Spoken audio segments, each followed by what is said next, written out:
Hello, this is a product review of the SV3C. It's the HX08. It's a 4K dual lens PTZ Wi-Fi security camera. Can be used outdoors. With the two lenses, one lens is 3.6 millimeter and the other one is 8 millimeter. It does have ONVIF and an IP camera.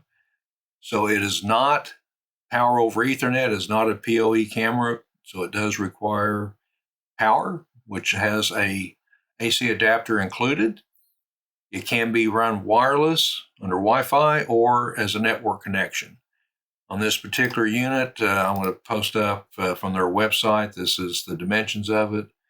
So it's 6.3 inches across where the antennas are, 4.7 inches from the camera, and then from the bottom of the camera up to the top of the mounting bracket is 10.2 inches.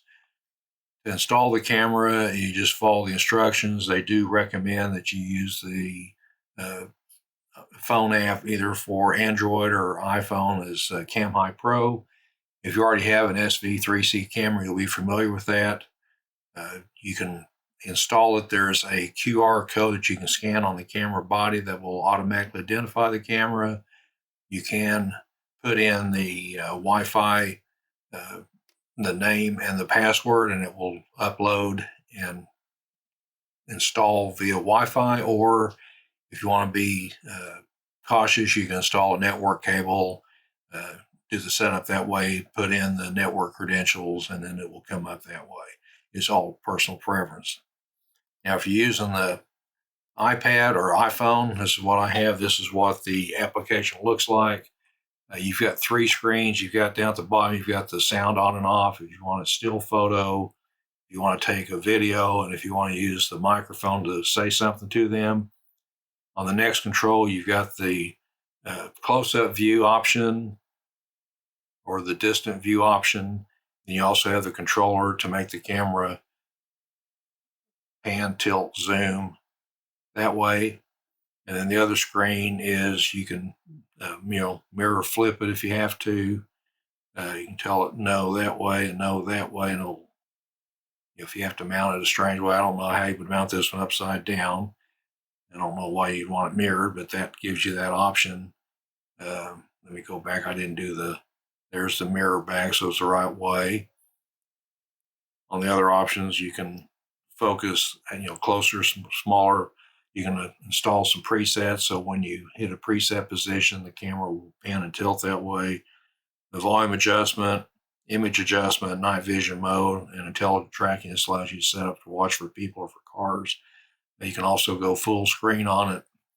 So there you go there. So you do have a way to check the phone out that way. How else can you control it? Well, if you have a network ONVIF PTZ controller, you can definitely do it this way. Let me bring up the actual feed so you can see what's going on. So if I bring up the feed from the PTZ controller, you can definitely tilt it. You can bring it up.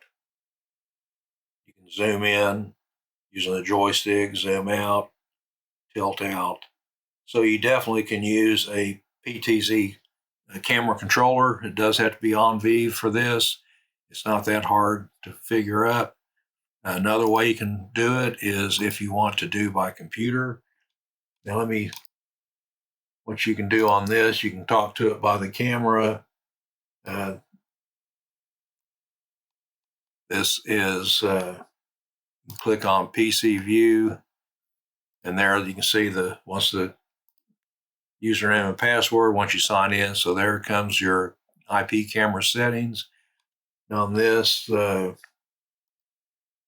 can do your settings. So here's your video format. You want 50, 60 hertz. Encoding, you can do H.264 or H.265. Resolution, you can go up to 4K on it. You will have to restart the camera on that if you do. The adjustable bit rate, maximum frames per second, I think goes up to 30. Now you want constant bit rate, variable bit rate. Image quality, for your second stream, you have a lower, if you want to stream something, have more storage by having a less, a lesser density, a lesser quality image. You can do that. That's your video. OSD, you can tell it, do you want the camera name? Do you want the timestamp on or off? And if so, what's the name of the camera? Image. Let me see. I don't know why the image itself is probably because I have it logged in other places. Let me turn my camera off on the phone, see if that will help it up. But it's not coming up. Go to my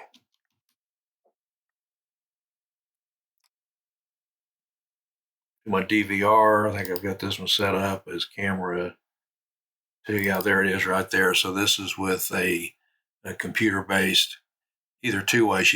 This is a computer-based DVR system. You can also hook up to a standalone DVR. But again, you've got your presets where you can move it, zoom in,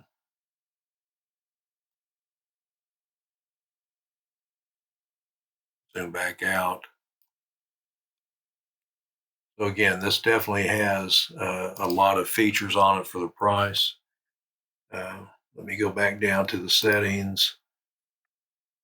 You do have audio on this, so you can set up. Now this, I've got the audio turned off because I don't need, but you have, you can either go with the internal microphone or have a line in if you want to. You can have a separate microphone and, away from it to capture it if you'd like.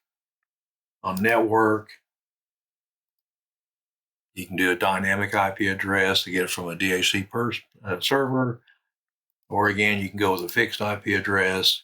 You've got your HTTP port number. You can define your RTSP port, which would be if you're going to use that for a secondary broadcast.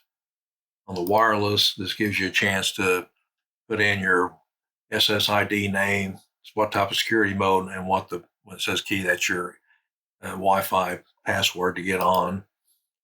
TDNS, if you're using an ONVIF, here you go. You've got you can turn ONVIF on or off.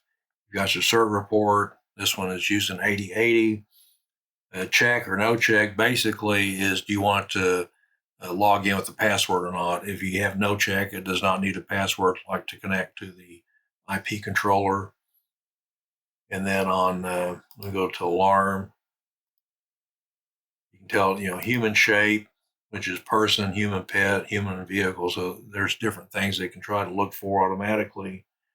You do have your alarm. You can tell it to send your alarm notifications to an email, to an FTP server.